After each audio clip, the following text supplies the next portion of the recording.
Thank you all very much. It does seem a bit odd for me to be appearing on a platform with the name Gove on it, because I wasn't born Michael Gove. I was born Graham Logan, 51 years ago, to a mother I never knew. I was taken away from her at birth and spent the next 4 months of my life in care, before I was adopted by my mum and dad, Ernie and Christine Gove. I remember my mum telling me about my adoption.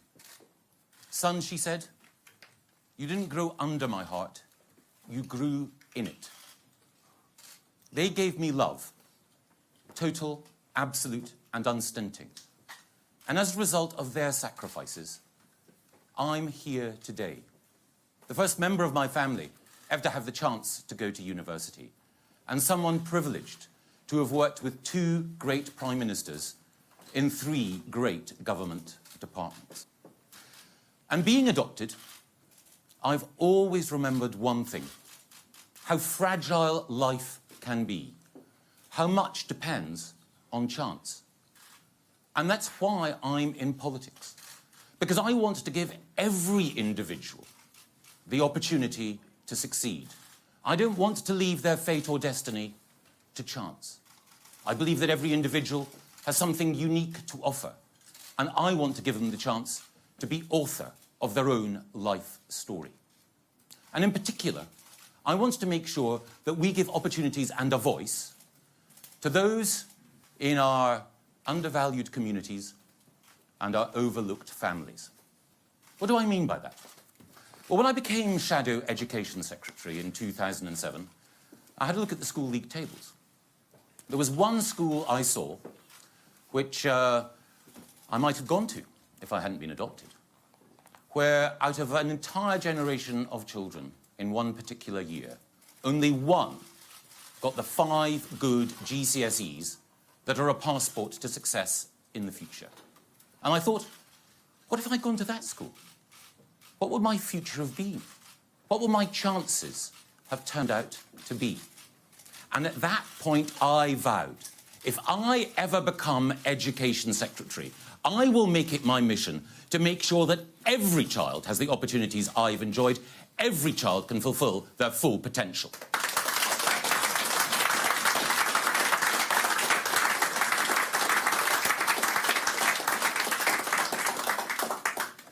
Now, I won't deny it was a struggle at first when I was Education Secretary.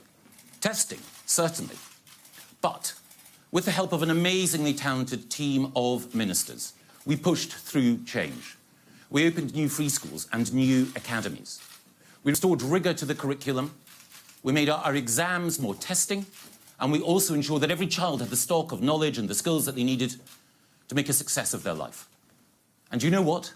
Now we have 1.9 million more children in good and outstanding schools as a result of Conservative reforms.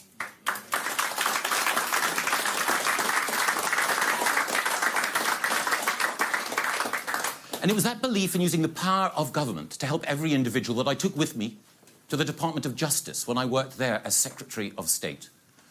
My view, like Winston Churchill when he was in charge of our prison system, is that there is a treasure in the heart of every man. So I set about with the same reforming zeal. I made sure that we reformed prison education, that we got the most talented graduates from our universities to become prison officers, that we made our criminal justice system more efficient, and we put the interests of the victim first. And that same set of values I took with me when I became Environment Secretary. Our planet is in peril. I don't want to leave the Earth, which is our common home, to our next generation in a state which is dirtier, dangerous, and less beautiful. So I've taken action to cleanse our rivers, to sweep the plastic pollution out of our seas, to make sure that our air is safe to breathe, to safeguard wildlife all over the world, to improve the welfare of animals, to fight climate change, to ensure that our fishermen have the opportunity to fish sustainably in a sea of opportunity, and to ensure that our farmers are at last properly rewarded for all the work that they do. It's been a privilege to have had the chance to serve in those 3 government departments alongside 2 great Prime Ministers.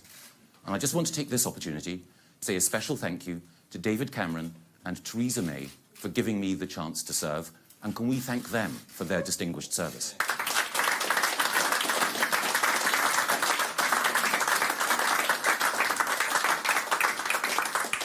But the next leader faces a particular challenge, bigger than perhaps any that's been faced before, and that is delivering Brexit. And for me, this is unashamedly personal. I made a decision to join the campaign to leave the European Union. More than that, I made the decision, and it wasn't easy, to appear under the heat of the studio lights in the television debates with the people who would decide making the case for Brexit. I led from the front. And I knew in so doing that I would be putting friendships at risk and my family under strain. But I did it for one reason. I believed that this was the right thing to do at a critical moment in our history. My family know what it's like to face the costs of being in the European Union. My dad's fish processing business, which his grandfather worked so hard to set up, went to the wall in the 1980s as a result of the common fisheries policy. I know that in my part of Scotland, coastal communities were hollowed out. People lost their jobs. Dreams died as a result of the EU. But it wasn't just in Scotland. As we discovered during the referendum, there were people in overlooked families and in undervalued communities across this country who were crying out for their voice to be heard. And heard it was when 17.4 million people voted for us to leave the European Union, more than have ever voted for any proposition in the history of our democracy. And it is all about democracy. Why did those communities feel undervalued? Why did those families feel unheard? The truth is, because so many of the decisions that govern our daily lives were taken by people in distant committee rooms, whom they'd never elected, couldn't get rid of, and whose policies they could not change. Britain has given so many great things to the world, but perhaps the greatest of all is parliamentary democracy. But our parliamentary democracy doesn't give the fullest expression to the most important thing in politics, which is the accountability of power to the people, when we have systems like we've had in the European Union. That's why it's so important that we do leave and honour that mandate. But 3 years on from that vote, we still haven't left. People feel exasperated, scunnered, as we say in Scotland. Well, I feel that exasperation and that frustration deeply every day. Why haven't we left? Well, I think there are 2 reasons. I think that some of the people involved in this negotiation haven't really believed in Brexit. I think some of them have felt that this was a problem to be managed, rather than an opportunity to be grasped. But you know what? It's not enough just to believe in Brexit. You've also got to be able to deliver it. And one of my concerns, when I was out of government and on the backbenches, was that we triggered Article 50 without a proper plan for Brexit. Well, I have a proper plan to deliver Brexit. I will ensure there is a full stop to the backstop.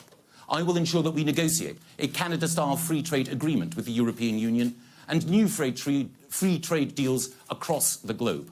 I will ensure that we are out of the common agricultural policy, out of the common fisheries policy, out of the court, out of the Commission, out of the Parliament, out of the EU, and once more taking back control of our money, our borders, and our laws.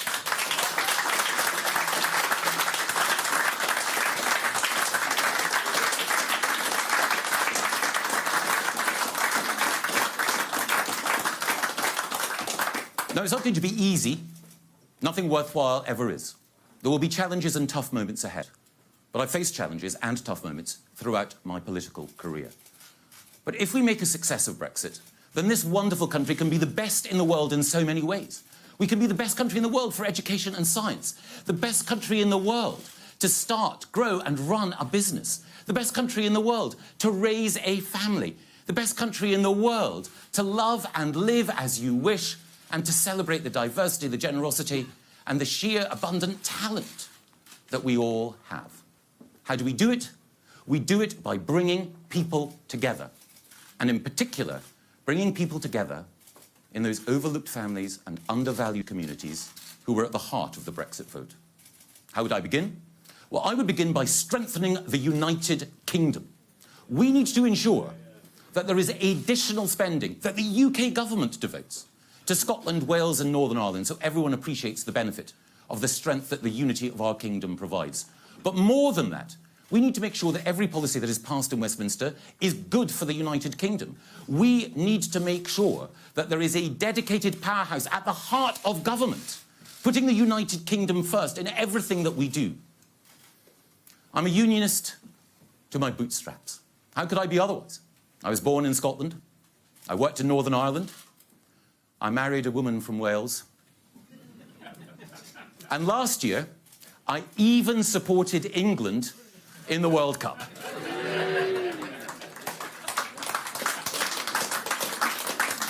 So in the far more important match last night, I was supporting Scotland. As well as strengthening our United Kingdom, we also need to have a big, bold, radical, pro-business economic plan which ensures that those overlooked families and undervalued communities are at the heart of everything that we are doing. So that's why I've said we should look at VAT and potentially introduce a new sales tax, because VAT is a regressive and complicated tax that hits the poor hardest. It's also why I believe that when we make income tax cuts, those income tax cuts should work with universal credit to help the poor who are in work to take more home. One thing I will never do as Prime Minister is to use our tax and benefits system to give the already wealthy another tax cut.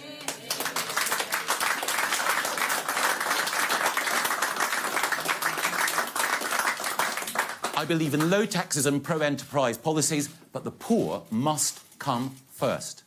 Something else that I will do in order to back business and to revitalise many of those undervalued and overlooked communities, I will abolish business rates for the small and medium-sized enterprises that are at the heart of our high streets. Every town deserves to have a healthy and beating heart, and the Conservative government will make sure there is a transfusion which allows that.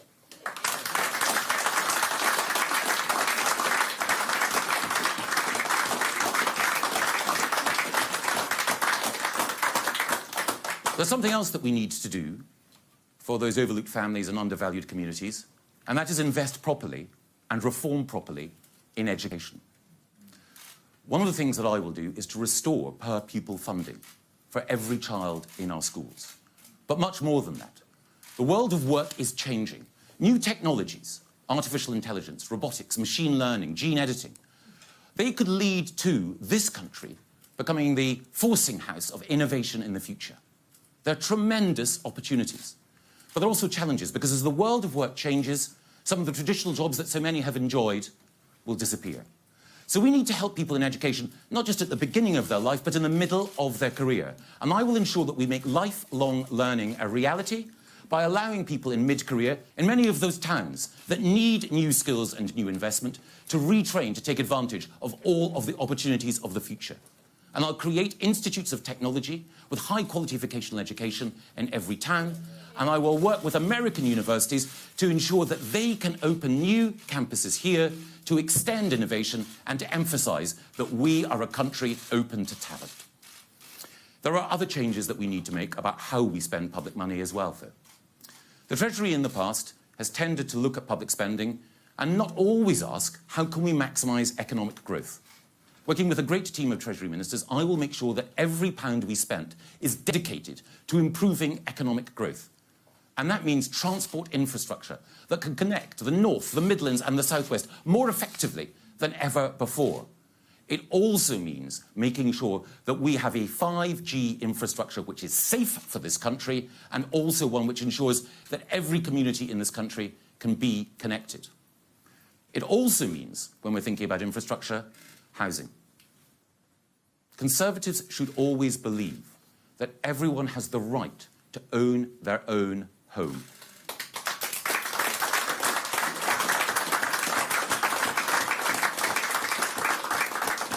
And to pass it on to the next generation, which is why I will ensure that we reform planning laws in order to ensure that more houses are built. I will tackle some of the abuses of the big volume house builders who are not releasing land in the way that they should. I will make it easier for communities to build beautiful homes in the way they want, on the sites they want. I will ensure as we did in the 1980s, another great home-owning revolution happening in our country. But of course, it's not just opportunity that people need, it's security as well.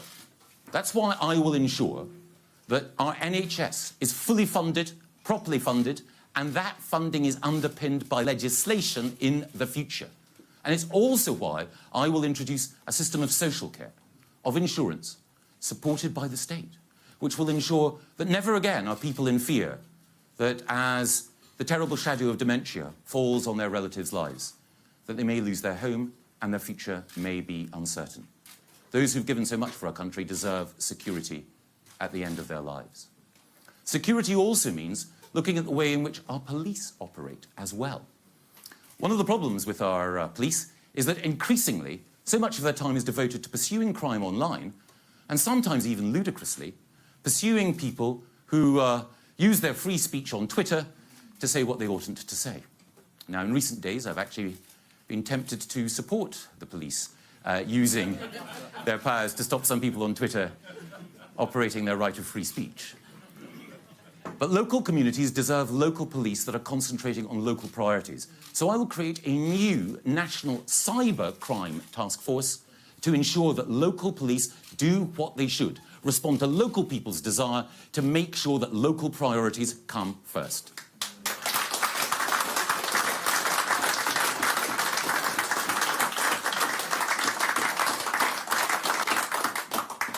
You can't talk about security, and indeed you can't talk about overlooked families and undervalued communities without thinking about those who provide the greatest security for us. One particular undervalued community, one group of overlooked families, and that is those who serve in uniform in our Army, Navy and Air Force and their families. We owe so much, as we were reminded just last week, to those who wear the Queen's uniform and who give everything for us. But recently, it has been the case that those who have served this country so well have been pursued by money-grubbing lawyers on trumped-up charges so that their service is held in question and their service has a Damocles sword hanging over it. I think it is completely wrong that those who have given so much for this country don't have this country behind them. So I will make sure that we change the human rights law in order to make sure that our soldiers are protected from those lawyers who do not have the interests of our country at heart in the way that those soldiers always have.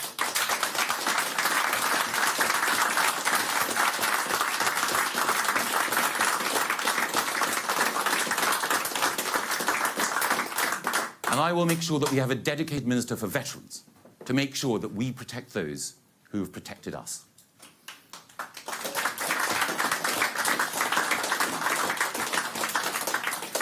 So on Brexit, on the economy, on housing, on infrastructure, on education, on health, on social care, I have ideas. But it's not enough for the new leader, the next leader of this country, to have ideas. These are serious times. We need a serious leader. The stakes couldn't be higher, the consequences couldn't be greater if we get this wrong. I don't want us to have a situation where we have Jeremy Corbyn in Downing Street, propped up by Nicola Sturgeon, breaking up our United Kingdom, inflicting Marxist economics on this nation, and blighting our children's future.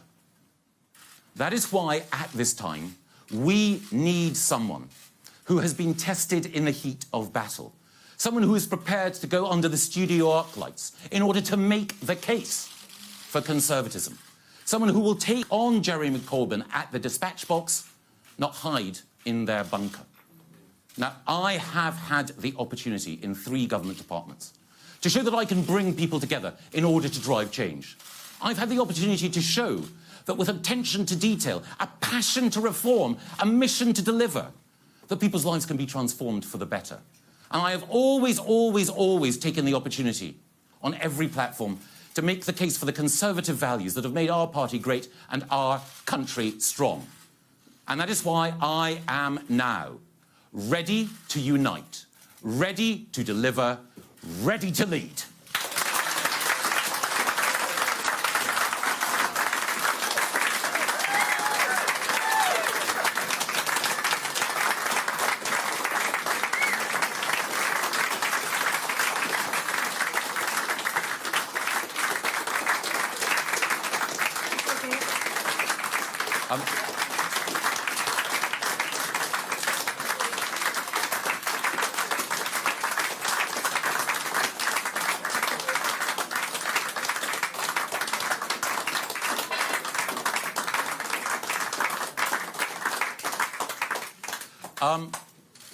I think we've got a little bit of time for questions, but I just wanted to say to thank everyone for coming along today. I don't know who might like to ask the first question. I don't know if there's a representative from the BBC here. Oh, yes, gentleman from the BBC over there, sorry. Yes, Laura's here. Laura's not here. OK. Nick Watt from the BBC. Michael Gove, you've obviously got very strong support in this room from a lot of supporters for what you and they regard as your strong record on social reform. But in your heart of hearts, you must know your campaign is in real trouble. Because when you were a very prominent figure, not an MP, a very prominent figure 20 years ago, you thought it was OK in a London dinner party to break the law by snorting cocaine. And then when you were in government, you were at the pinnacle of the criminal justice system as Lord Chancellor that sent the people who gave you that cocaine to jail. And those people often came from very underprivileged backgrounds. And is your problem not in your party and in your country that there's revulsion at that double standard? Well, thank you, Nick. I explained both to the Daily Mail and also in a 20-minute interview with Andrew Marr yesterday my regret at my past mistakes. But one of the consequences of having had the chance to reflect on my mistakes is that when I was Justice Secretary, I was determined to ensure that those people who had fallen into the net of the criminal justice system were given all the support, the help and the care they needed in order to achieve redemption and to enjoy a second chance. I took my responsibilities in government, I take my responsibilities in government incredibly seriously. And I would ask anyone to judge me on the basis of what I did as a reformer at the Department of Justice in order to ensure that we could find that treasure in the heart of every